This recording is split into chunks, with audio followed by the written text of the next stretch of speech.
Morning. এখন ঘড়ির কাছে বাজে হলো 12টা 20। আর এখন থেকে আমি আমার ব্লগটা স্টার্ট করছি। ব্লগ দিন সবই বলো যা। আমি উঠেছি 9টায় উঠতাম না, একটা ফোন এসেছিলো, মানে আমার দাদাও ফোন করেছিল অনেকদিন বাদে, মানে 1 মাস বাদে বাদে ফোন করে, কারণ হচ্ছে ও খুব কাজে ব্যস্ত থাকে, তো ব্যস্ত মানুষ ফোন করার টাইম পায় না, তো যখন টাইম পায় তখন আমাকে ফোন করে। তো ওর সাথে কথা বলতে বলতেই তখন 10:30 বেজে গেছে। তো তারপরে আমি স্নান করলাম, স্নান করে পুজো দিয়ে খেয়ে দিয়ে এখন আমি বাবা নেই, উঠলো সবে ঘুম থেকে, এখন আমি সব কাজকর্ম করব বলতে আমার আজকে অনেক কাজ, তোমাদের কালকে সকালে বললাম।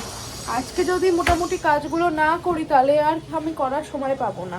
কালকে থেকে আবার অফিস শুরু হয়ে যাবে। আজকে ফ্যানটা পরিষ্কার করব, এসিটা পরিষ্কার করব, একটুখানি ঘরে ঝুলও পড়েছে সেইগুলোকেও পরিষ্কার করবো। তাই জন্যই স্নানটা করে নিয়ে সব ফিটফাট করে নিয়েছি।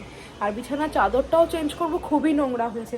তো চলো বক বক না করে আগে আমি সব কাজগুলো সারি। এখন আমি ফ্যানটাকে খোলার চেষ্টা করছি। এইখানে এত অসুবিধা হয় না এই ফ্যানগুলো, যাদের আছে তারা বোঝে। আমার তো মানে এইখানে এটা সিলিংটা তো একটু নিচু, আর ফ্যানটা ওই ফ্যান লাগালে ভালো হতো, সিলিং ফ্যান, কিন্তু খাটের জন্য এখানে লাগানো হয়নি। এটাকে হোক কি ঝুল পড়েছে, এটাকে করবো, এইটাকে পরিষ্কার করব। তারপরে চাদরটাকে তুলে নিয়েছি, তুলে দিয়ে গামছাটাকে ছিঁড়ে গেছে, গামছাটাকে বের করে দিয়েছি। গামছাটা দিয়ে আমি এটাকে এখন পুছে নিই, তারপরে আমি তোমাদের দেখাবো। দেখি দুটো ব্লেড মুছে নিয়েছি। প্রথমে শুকনো ন্যাকড়া দিয়ে এটাকে আমি সুন্দর করে মুছে নিচ্ছি। মুছে নিয়ে তারপরে আমি যে ব্লেডটা আছে, ব্লেডগুলোকে আমি ভালো করে তোমার সার্ফের জল ওখানে নিয়ে এসেছি মগে, সার্ফের জল দিয়ে এবার এই খাঁচাটা আর এখানের খাঁচাটা পরিষ্কার করব। আগে ফ্যানটাকে ভালো করে শুকনো একটা গামছা ছেঁড়া দিয়ে, সুতির গামছা ছেঁড়া দিয়ে এটাকে ভালো করে আমি আগে মুছে নিচ্ছি। মুছে নিয়ে তারপরে আমি এটাকে সুন্দর করে আটকে দেবো। এখন ফ্যানের খাঁচাটাকে পরিষ্কার করছি ওই ভিজা ন্যাকড়াটা দিয়ে। এটাকে সুন্দর করে এরকম ফ্যান পরিষ্কার করতে করতে আমার মানে মিনিমাম আধ ঘন্টা থেকে 40 মিনিট সময় লেগে গেল একটা ফ্যান পরিষ্কার করতে। এই খাঁচাগুলোতে না এত পরিমাণে নোংরা ঢোকে যে কিছু বলার থাকে না। মানে প্রতি মাসে মাসে আমি 2বার করে ফ্যান পরিষ্কার করি। আর গরমকালে যেহেতু ব্যাপারটা হয় যে যেহেতু তোমার ধুলোটা একটু বেশি ওড়ে, তো সেই কারণে মনে হয় যে এত নোংরা হয়। শীতকালে ফ্যান কম চলে, তাই নোংরা হওয়ার চান্সটাও কম থাকে, কিন্তু যেহেতু গরমকালে ফ্যানটা অতিরিক্ত পরিমাণে চলে, তো সেই কারণে ফ্যানটা নোংরা হয় বেশি। আর পরিষ্কার করতে গিয়ে না আমার ঘামটা ছুটে যায়, লিটারেলি বলছি। কারণ এইগুলো দেখতে পাচ্ছ, এগুলোর মধ্যে যত নোংরা, আমার হাতও নোংরা হয়ে গেছে, এই হাতটাও। স্নান করে উঠে এই নোংরা ধরতেও ভালো লাগে না। এবার আমার প্রচণ্ড ডাস্ট অ্যালার্জি, কিন্তু কিছু করার নেই, বিয়ের পরে ডাস্ট অ্যালার্জি থাকুক আর যাই থাকুক, তোমাকেই তোমারটা করতে হবে, কেউ করে দেবে না।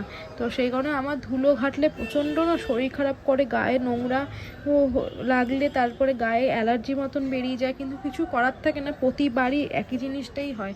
কিন্তু তাও আমাকে নিজেরটা নিজেকেই করে নিতে হয়, কারণ ফ্যান না বাবান কোনো কিছু হেল্প করে, বাবান আমাকে কোনো, সত্যি কথা দেখো, তোমাদের তো মিথ্যে বলে লাভ নেই, তোমরা সবটাই দেখো, ওয়াশরুম ক্লিন করা থেকে শুরু করে ঘরের যাবতীয় ফ্যানটাও অবধি আমি পরিষ্কার করি, ও কিছুতেই পরিষ্কার করে না। তো আমার এতটা শরীর খারাপ হয়, তারপরেও আমাকেই করতে হয়, কারণ ও করতে পারে না আর করার জন্য কোনোদিনও বলেও না। তো সেই জন্য আমিও আর ওকে কিছু বলি না, আমি নিজেই নিজেরটার মতন করে নিই।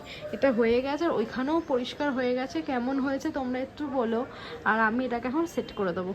বাজে হলো 2:45, সব কাজ হয়ে গেছে। ফ্যান পরিষ্কার করে সেট আপ করে দিয়েছি, এসিটা পরিষ্কার করে দিয়েছি, বিছানার চাদরও পুরো চেঞ্জ করে দিয়েছি। তারপর ডাস্টিং করে ঘর মুছে আমার সব একদম ফিটফাট। এখন শুধু লাঞ্চ করতে যাব।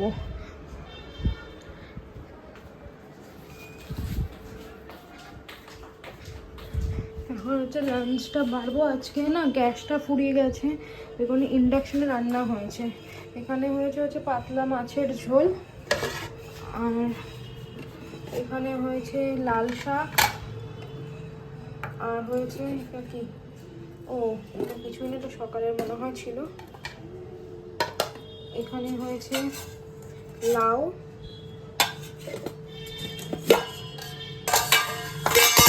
আর এখানে হচ্ছে পুঁই পাটুলি। এই কাটা কমপ্লিট।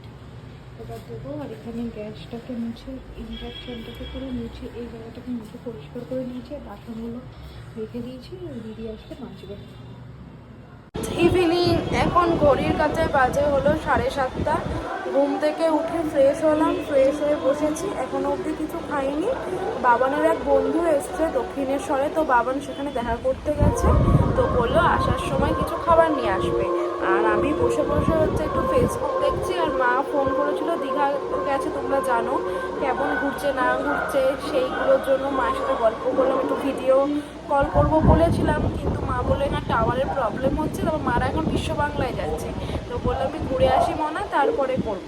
আর মারা কালকে ফিরবে, কালকে ফেরার পর মঙ্গলবার আমি মায়ের সাথে দেখা করতে যাবো। কারণ মা বলেছে আমার জন্য গিফট আনবে, দিদি আমার জন্য গিফট আনবে, তো সেই কারণে সেগুলো আনতে যাবো। আর কী কী দিলেও না দিলেও সেটা তোমাদের সবই পরে দেখাবো। আর এখন আর সেরকম কিছু করার নেই, আমি বিছানায় সব তুলে নিয়েছি, দেখতে পাচ্ছ। সকালবেলা থেকে প্রচুর কাজ করেছি, সেটা তোমাদের দেখিয়েছি। এখন আর কোনো কাজ নেই, এখন একটু বসে থাকি, বসে থাকবো। তারপর যখন বাবান আসবে তখন খাবারটা দেবে, তখন একবার ভিডিওটা অন করবো। বাবান এ রেগে যাও কেন? বাবান এখন আমাদের মিক্সড ফ্রাইড রাইস নিয়ে এসছে, এটা এখন খাবো। আমি তো কিছু খাইনি, 9:30 বাজে, খুব খিদে পেয়েছে। আমি এখন বললাম কি এখন ভিডিও করেই রেখে গেছে,